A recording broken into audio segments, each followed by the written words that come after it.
All right, let's move now to the United States, where Vice President Kamala Harris is addressing the media following her meeting with Prime Minister Benjamin Netanyahu. Including from Iran and Iran-backed militias such as Hamas and Hezbollah.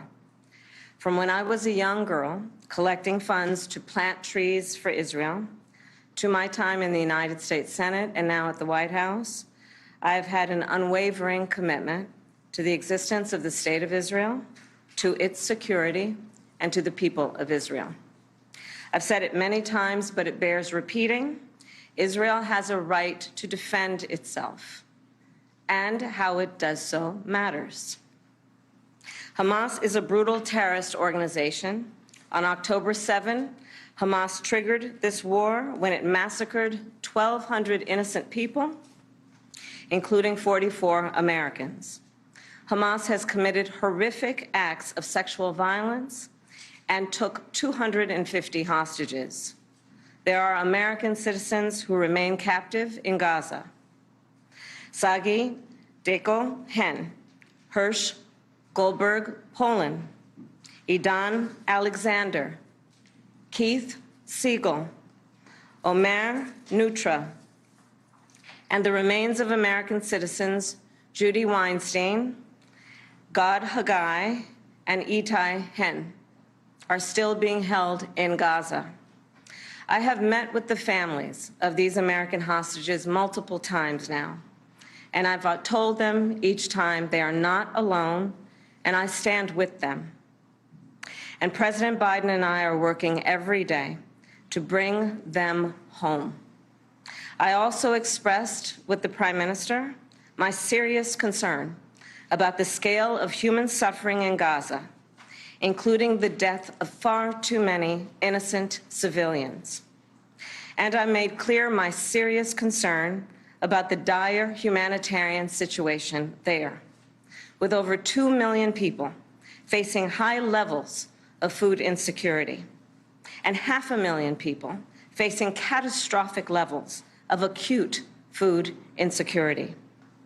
What has happened in Gaza over the past 9 months is devastating.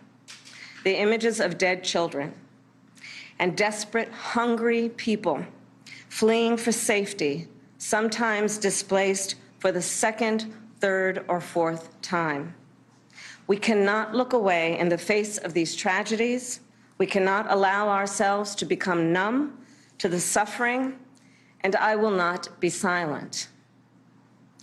Thanks to the leadership of our President, Joe Biden, there is a deal on the table for a ceasefire and a hostage deal. And it is important that we recall what the deal involves. The first phase of the deal would bring about a full ceasefire, including a withdrawal of the Israeli military from population centers in Gaza.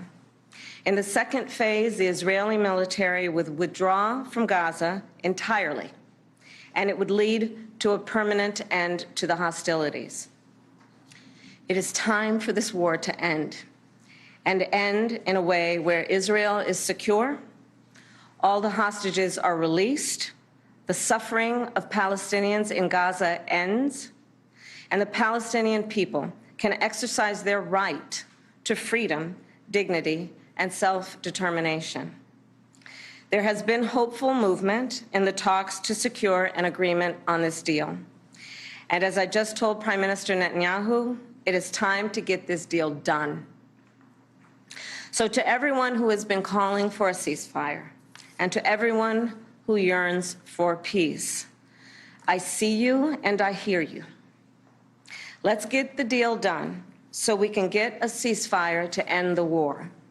Let's bring the hostages home, and let's provide much-needed relief to the Palestinian people.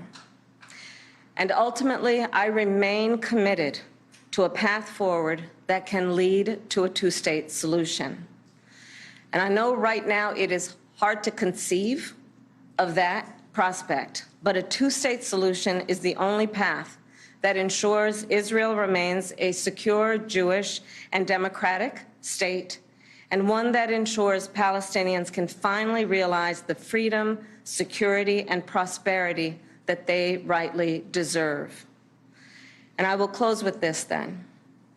It is important for the American people to remember the war in Gaza is not a binary issue.